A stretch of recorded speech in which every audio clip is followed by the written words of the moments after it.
Welcome to another episode of the Investor's Guide to Hard Money Lending. It's brought to you by CoreLend Financial.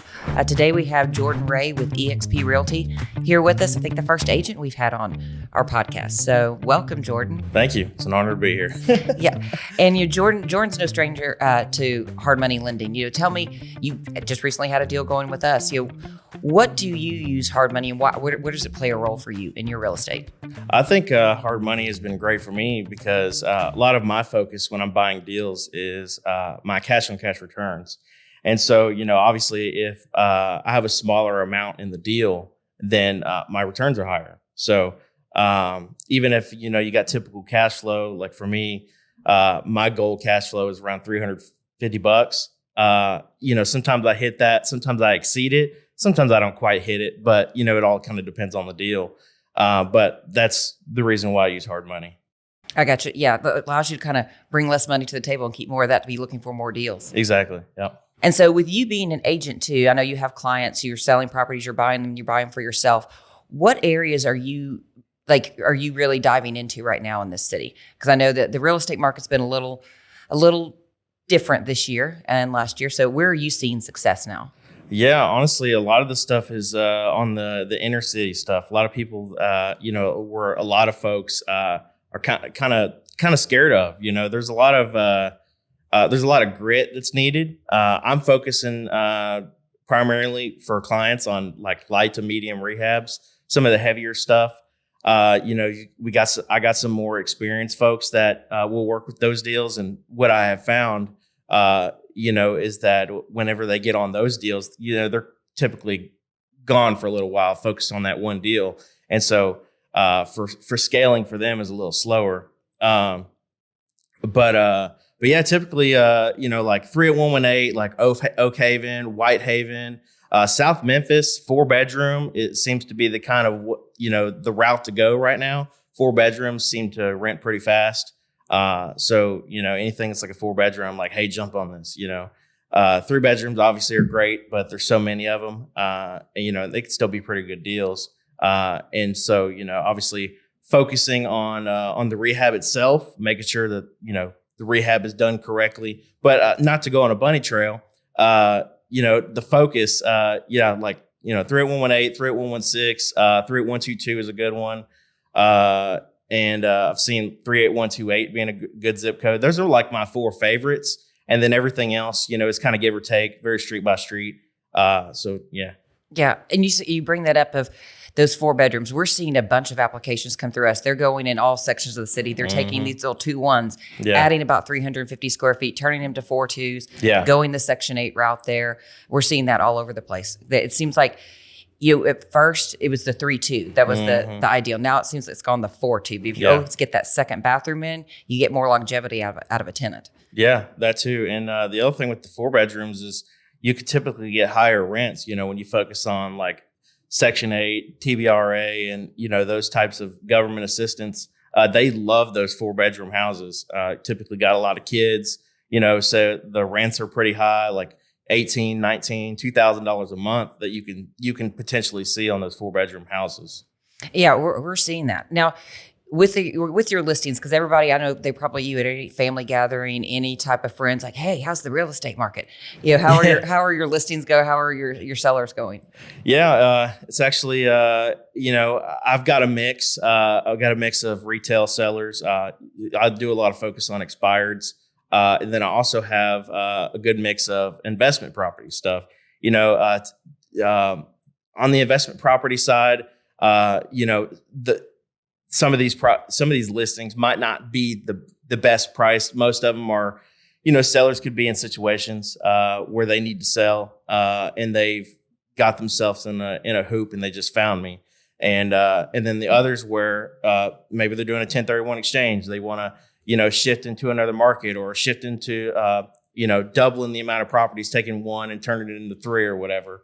So it kind of varies, but as far with the listings, typically what I'm seeing right now, not to go on another bunny trail, but what I'm seeing is like the unicorn properties, stuff that's like your typical 3-bedroom, 4-bedroom, 2-bath with a 2-car garage, that's in like a really nice, well-kept neighborhood. That kind of stuff is going pretty quick. But if you got stuff that's like your older style Victorian bungalow type properties, those things I'm noticing they're sitting on the market quite a while. A lot of them got a lot of weird designs to them. And if the rehabs weren't done correctly, I mean, they're just, they're sitting on the market both for sale and for rent, whether you're flipping or you're trying to rent them out. And yes, we've seen that. And, with this market, you touched on, you do retail, you also do investment, and that's kind of where I've been too, of both retail and investment. What would your advice to, say, sellers or buyers regarding like looking for an agent? If they're looking for investment properties versus somebody that's just done retail, what is the difference, would you say, in the agents who you dabble in both, but what are the differences in the agents? Well, if you get an agent that is strictly retail, that doesn't do much with investment property, they might get an investment style listing, something that's more of a fixer-upper type, and they won't know how to price it right because they don't know exactly what investors are looking for. They don't know the 1% rule. They don't know the BRRRR method. They don't know the sexy BRRRR method that everybody's looking for in Memphis. So if they're pricing a fixer-upper, you might see it close to retail because they don't know. They're just putting they might say it needs $20K and then subtract that from the CMA value of the property. And then that's the price. And then it just sits out there for months and months and months and months. And, and then nobody bites on it just because the price is so high and it's out of like a price bracket, And so, typically a lot of investors, what I've seen, they'll put a price bracket between like 125, 115 in some of these prime zip codes, and they're looking for investment property there. So if it's like 120 or 130 or whatever that it's listed, and let's say the ARV is 150, nobody's going to ever see that. You know what I mean? But yeah, like your retail agent is not going to know how to price those types of properties. And so that's the good thing about an investor agent. They know how to price both in both the retail and the investment style listings. So when it comes down to getting a flip done, they know what buyers are looking for. They know that a lot of buyers right now are mainly focused on like new construction. So you've got to compete with those types of listings. You've got to offer concessions. You've got to price it cheaper than some of the other nicer properties in the neighborhood if you plan on getting a flip done pretty quick. So I would say that's the difference between a retail and an investor agent.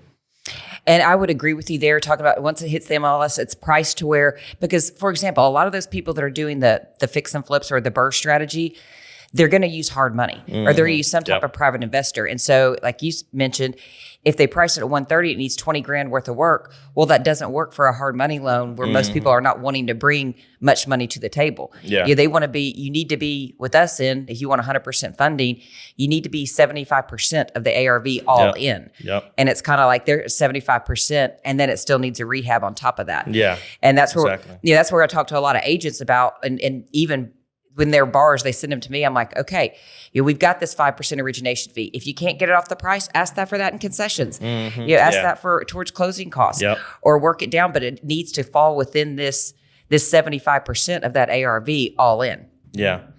I would add to that another good thing, another thing that I'm seeing with investors right now, like if they do want to use hard money, and let's say that they want to do things like baking in their closing costs into the loan, strength in numbers. I mean, investors are going to need to be getting their offers out.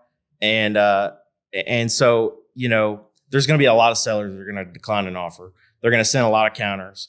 And in order for an investor to be successful finding deals and to have good deal flow, obviously looking off market and that sort of things. But if you're focused on market properties, sending offers, you got to just keep sending offers, keep sending them, and don't get so fixated on the property itself and just focus on the numbers. And so that'll help you with, a good deal and then, being able to get good financing using hard money. So yeah. And I would tell people the worst they could do is say no or ignore you. Yeah. That's exactly. Yeah. It doesn't hurt. It doesn't hurt to try or to ask for it, or like even sometimes we give approvals. They're like, "Well, this isn't what I'm wanting. Well, we think you're paying too much for this property, so go back and ask for that." But always make sure that your earnest money is still not at risk. Yeah, exactly. That's the thing too. Yep. Well, and going into the retail side when it comes to like say flipping, I'm seeing this now where people want to go in these really popular areas. In this case, a lot has to do with the municipal areas, like the Germantowns, the Bartletts, the Colliervilles, and it seems like some of those properties that need, and those are usually going to be bigger properties. It's nothing to see an $80,000 rehab there. Yeah, and if they've got it priced where they typically seem to have them priced where the flipper's not going to make a profit, and so they're going to sit there, until it goes down. And a lot of it too, though, but because it's still, to me, the investor versus the retail side, there's more emotion attached. Exactly. Yep. Yeah, and in those types of properties, they're going to sit on the market, and you're just going to eat at your monthly payment. You're going to eat interest if you sit on those bigger properties like that. And because not only are the bigger properties, not only do they take longer, to renovate those properties, but they're going to take longer to sell too, because it's out of a, in those areas, you're typically at a price point where you're starting to tread on affordability, with a lot of retail buyers nowadays.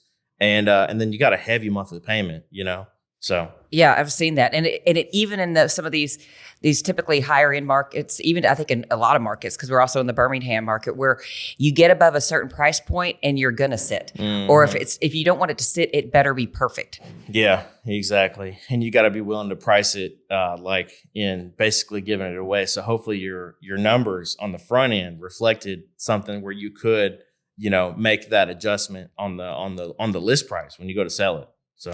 Yeah, and I'm seeing come through where it seems to be the numbers keep getting tighter, like on what things go. Like I used to say quite frequently to some of these buyers, I'm like, "You're going to make money on this. It's just going to be a matter of how much." Yeah, I don't say that very often anymore. Because the numbers are getting tighter when it comes to refinancing, and and also for appraisals. I'm seeing where we gave an ARV for something on this 7 months ago. It's they've had this, and now it's dropped because there's other sold comps that have gone lower. Tell me, what have you been seeing in regards to appraisals for properties? Yeah, I mean, they are coming lower.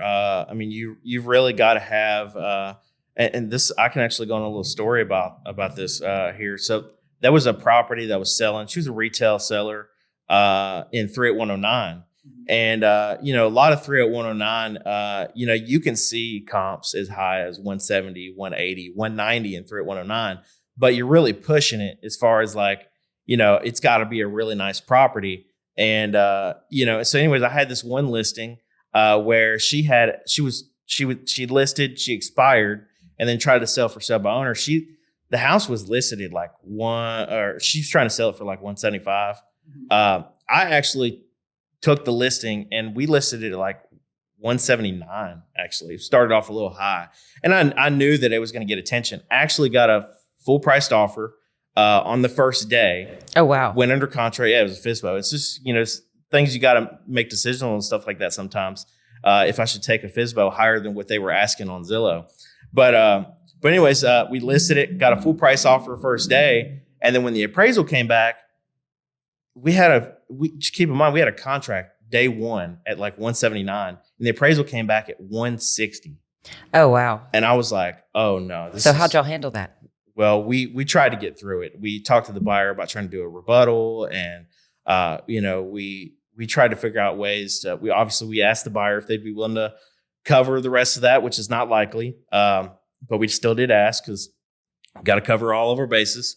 And of course, the contract fell through. So we went back on the market and we actually dropped the price. I dropped the price down to 175. And then we got another offer pretty much a couple days later. And it was full price at 175. And then we ended up appraising for 173. So the seller took that, and then we went to closing. But in order to make that deal happen at the 173, it had to be an agent that was on the same page. The buyer had to know what was going on. I had to tell them basically, hey, we had a low appraisal on this. If you see the values here, we need to come together and make this happen because we're trying to get this done at 175, right? And then the other thing was the lender was local, and the appraiser was local. So when everybody's kind of local, you can kind of come together and you understand the market a little better.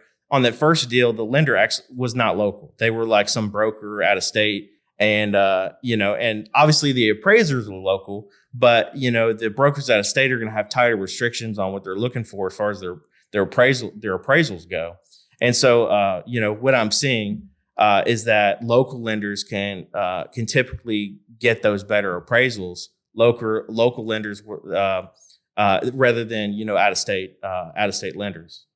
And I've seen that it definitely helps to have a local team. Yeah, like if exactly. you're an out-of-state investor, it helps to have a local boots on the ground. Yep, because exactly. You and I both know in this city, it's street by street, block by block in these zip codes. Like in 308-109 is a perfect example of that. I mean, you could probably pull comps in 109 that here's a $33,000 comp. And then you've got the other end of the spectrum. We see that a lot in the Memphis area. So the issue on that one, on the first deal, was the appraiser was using comps that were like a mile out. Less than 6 months, your typical thing that you would look for.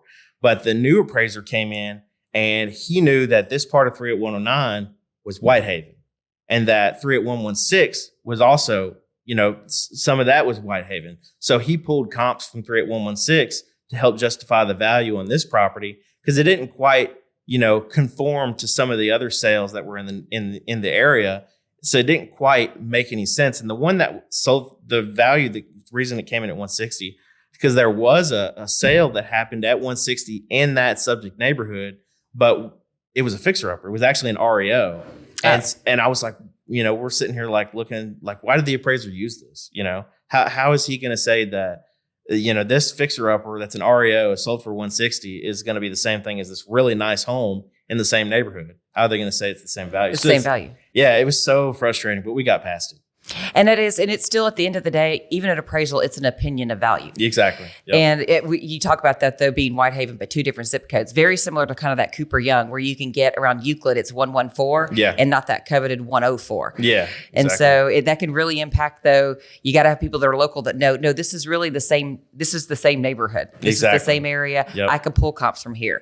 It is something to where I'd say even your buyers looking, they're like, oh, 104 Cooper Young, and don't even think to they're not even gonna see it because it's in a different zip code, even though it's right there. Yeah, exactly.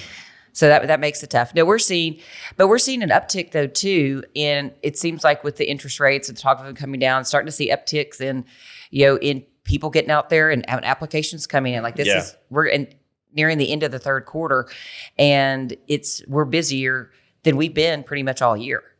Yeah, I'm feeling the same thing too. And I may be overly optimistic, but I feel like that for a winter, this is going to be a pretty active winter because the interest rates are all of a sudden starting to drop. Everybody's been anticipating it.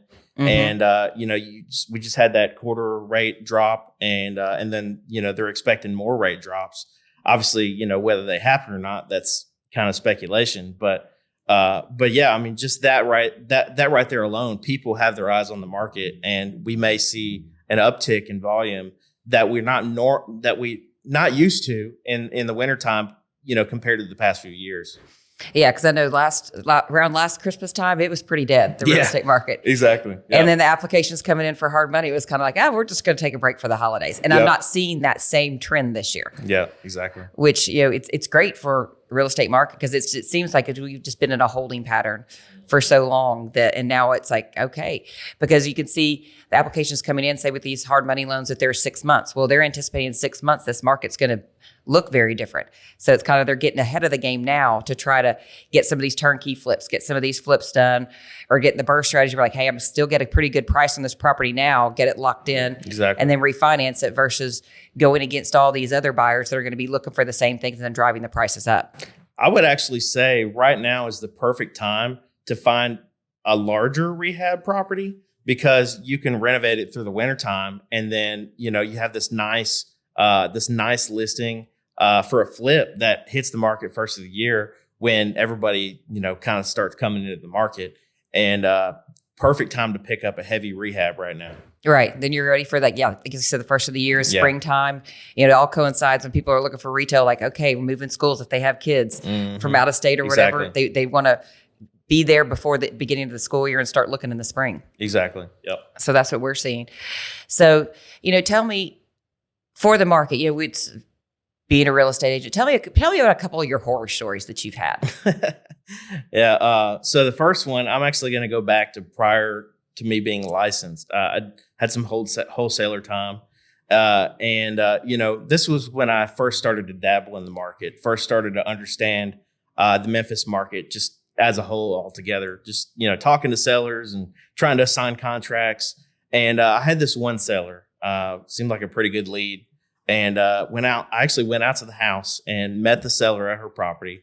And it was clearly a fixer-upper. And I will say, that it was in a neighborhood that's not so desirable, right? And so anyways, I'm talking with the seller. And beforehand, I already had a buyer lined up. I had a guy who said he wanted to buy in this area. And anyways, after talking with the seller, she was kind of on board with the price, told her what I could do. And then I ended up calling the buyer right there, like got out of the house. She needed some time she was dealing with some stuff and let her deal with that. I stepped outside, called the buyer. He pulled up. And as soon as the buyer pulled up, this is where things got crazy. The buyer pulls up at in the neighborhood. And, keep in mind, this is one of those types of neighborhoods. It's like really run down. You've got people sitting on the front porch. They look kind of angry, that sort of thing. And he steps out of his car and he says, "Man, I should have brought my gun." And I was like, "I can't believe you just said that." And of course, people started walking off their front porch. "What did you say? What did you say?" And they started walking towards them. And in the moment, I was like, I don't care about an assignment or contract. I don't know what just happened, but this is pretty wild. I hopped in my truck and I sped off. And, and my heart was racing, like, don't. So anyways, I don't know. It may not have been that big of a deal in the situation. They could have just had some confrontation and we moved on, but I expected the worst, So that would be one of them. Yeah. Yeah. Another thing that happened recently, I had this cash offer lead. She was a seller, and not going to name an address or anything, but anyways, went to meet the seller at her house on a listing appointment. And as soon as I walk in the door, she's an older lady. She basically holds up her mortgage statement in front of me and says, "I need you to see this." And her payment, not kidding you, said $14,000 a month. And this is not in a neighborhood where you've got this big fancy mansion. This is a $300,000 house. So I was like, "Oh God, this is not good," So she explained the situation, found out she was involved in some scam, lost $80,000. Oh my. And so she had no money. She needed some help. She wanted to sell the house and just move on with her life, because she had been scammed, And so I told her, I said, "Hey, this is what we need to do. Get the house sold." We ended up getting some lawn care out, got some cleaners, just typical listing prep, whatever. And then I scheduled photography. So I actually showed up at the house because the seller was elderly and I wanted to make sure that, she wasn't at the house while we were trying to take pictures. In pictures in the couch? Yeah, okay. Exactly. Yeah. And so anyways, I go to knock on the door and, of course she didn't come to the door. So I was actually expecting her to be there. I'm just going to have her step outside because she didn't have a car. So she didn't come to the door. So I had my lockbox already there. I dinged the lockbox, got my key out, and I started walking through the house and I found her laying in her bedroom on the floor with, I don't even know how to say this, if you need to bleep this out, you can. It was like feces everywhere. Oh my. Yeah. And I was like, "Oh God." And I just immediately started to smell it and, it was piss everywhere, and I was like, I can't believe this is happening right now. So I told the photographer what was happening. I said, "Hey man, we're probably gonna have to wait a minute." Reschedule?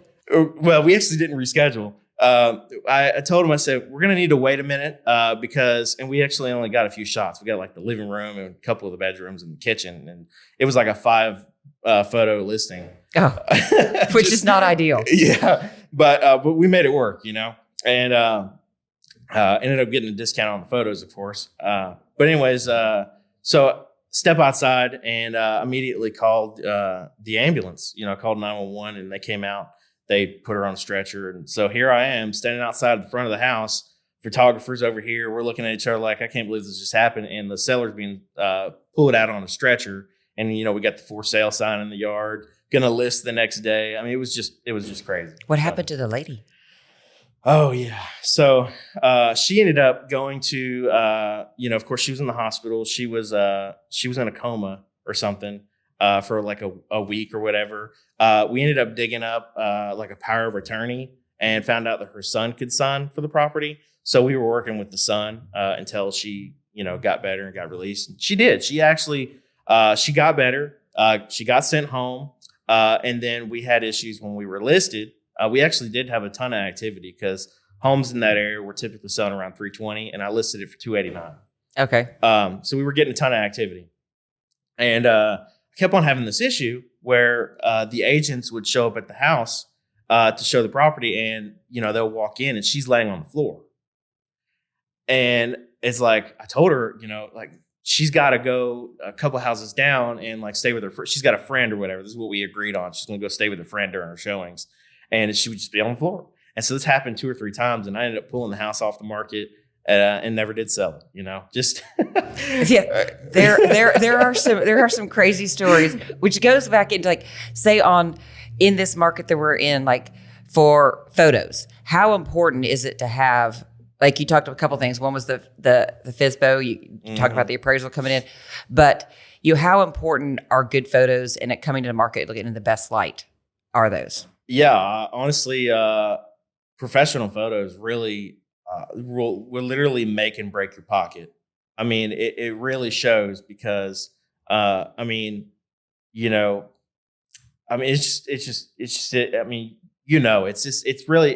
really night and day. When you look at a picture of a property, you can take it from the same angle using your iPhone versus having professional photography done. And it's literally night and day. So, yes, it is. And I'll say too, like I've noticed in this market, like with CoreLend, I've got a bunch listed right now and some have been sitting for a while. And so I went on a tour of all of them last week. And it's like, if you've got a vacant listing, make sure you check it. Yeah, because it tends to be like where, okay, we've got spiders that have just come in, like, and where the pictures look great online, but then they go see it in person and it doesn't look like it did online. You got bushes growing up over the house and, spider webs, cobwebs all over the front door, on the lockbox. Yeah. Spiders on the lockbox. So it's like, stay on top of those listings too. Exactly. Because you never know what you're going to run into. And it's like in this market, you just got to do everything by the book. I've seen it to where if you don't, your properties are going to sit, or it's like, it's going to expire and somebody like you is going to come pick it up. Yeah. And then, so you said that one expired. So what's the difference? What did you do different than that previous agent had done? So this one wasn't an expired. Talking about the old lady? No, the other one, the one in 109. Oh, well, I'm glad you brought that up. Since we're on the subject, she actually did not use professional photos, and for some reason, she wanted the front image of the listing to be the shot of the stone that shows the neighborhood name, and instead of like a picture of the front of the house. So I was like, why did she do that? And so. Yeah, that was really all it was. No professional photos, and the front image was a shot of the stone of the neighborhood when you go into the neighborhood. And it was like, it doesn't make any sense. So right, so they just click right on past that listing and go to the next. Yeah, because they don't even see the photo. It's literally. Buyers are very like squirrels right now. They look at the listing. If they don't see what if they don't see what they like right on that first impression, they're clicking on to the next listing. They don't even read it. No, they don't. And that first impression is everything. And I think it's also, too, because we're in a society that moves so fast. Look, that some people can't even sit still for a 1-hour show. Now it's on to TikTok. I need 60 seconds, and then I'm on to the next topic. So it's got to, that first one has got to catch their attention so that they're actually going to go through the remaining 15, 20, 25 photos for the property. And while we're on the subject too, another thing that I've actually been advising my buyers when they're purchasing an investment property is whenever they send over, and y'all can steal this if you want, whenever you send over, whenever they're sending the property off to the management company, I've noticed a lot of property managers will take really crappy photos of the listing when they put it up for rent. Like they'll walk in there and then whatever's there, it could be, a wasp spray bottle on the kitchen counter and it's in the shot. and then just put it up for rent like that. And, half pictures of the kitchen. You get what I mean? Yes. And so I'm actually telling my buyers right now, as soon as the rehab's done, factor this into your rehab actually, to get listing photos, cost a couple hundred bucks, and get a professional photographer out to the property and take professional pictures, pay for them, and then give them to the property manager and have them use those photos for the listing. And it's done a world of difference. And a lot of my guys are, they're getting their houses rented a lot quicker when they do it that way. So I would agree with you there. We've even started on properties for rent. It's like, get the professional photos. Exactly. Because there's a lot of competition out there for getting those good tenants and good renters. And they're going to go for the properties that it's still their home. It's not just for a lot of these people, it's not just a rental home. That's where they're going to live. So they want to see it just as nice as what if they were to go buy a house. Exactly. And I mean, if you're like in the rent range of like $1,200 and up, you need to have professional photos. Obviously you got a different tenant base, as you get below $1,000 a month, and you might not need professional photos on something like that. If you're, if you're not upkeeping the property or whatever, some people, don't keep up with their properties. And so you wouldn't necessarily need that. But to have like a really nice rehab done, definitely get really nice photos as a compliment. And then you'll have some really nice rent. And that's also going to help with the refinance. If you're going to refinance it, the refinancing process of, you're going to get an appraisal done, but they're going to ask for photos of the property, and you want it to be in the best light possible. Exactly. So that property that I actually, did a loan with you guys on, I actually, this is a good example, and I've done all my others like this too. But, when the renovation was done, I had professional photography done, and I put it up for rent. And I actually had it up for rent for a couple of days, and I had a TBRA tenant come in with a $1,781 a month voucher. It is, yeah. And and on that one, I heard hardly anything to closing too. So $1,781 a month, barely anything in closing. That was a unicorn property for sure. I was telling everybody about it. Yeah, those are the ones that stick with you. Yeah. Those are the ones that stick with it's the horror stories and the unicorns that stick with you. Everything else in between, it's kind of like, oh, that's just another deal. Yeah. And you talk about things being on the floor. I'll tell you, one of ours, it was a kind of distressed property. It was over near that crosstown concourse and some of those Victorian homes right there. And so this lady's telling us like, oh yeah, there was this hole outside. You filled it in.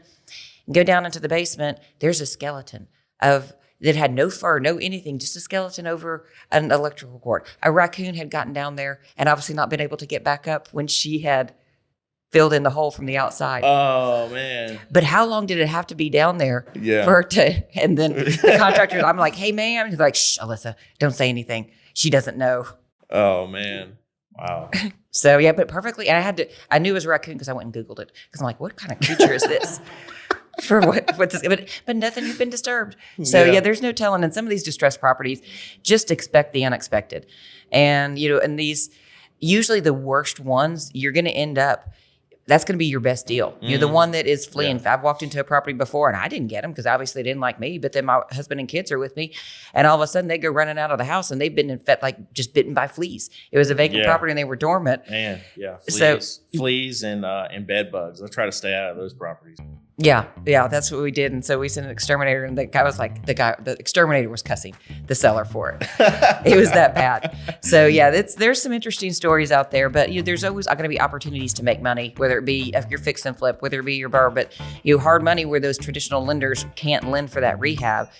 That's where your hard money comes into play. Exactly. Yeah. So anything else you'd like to ask or bring about?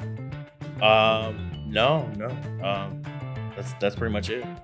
All right. Well, thank you, Jordan, for being with us here at CoreLend for the podcast, and we will see you next episode.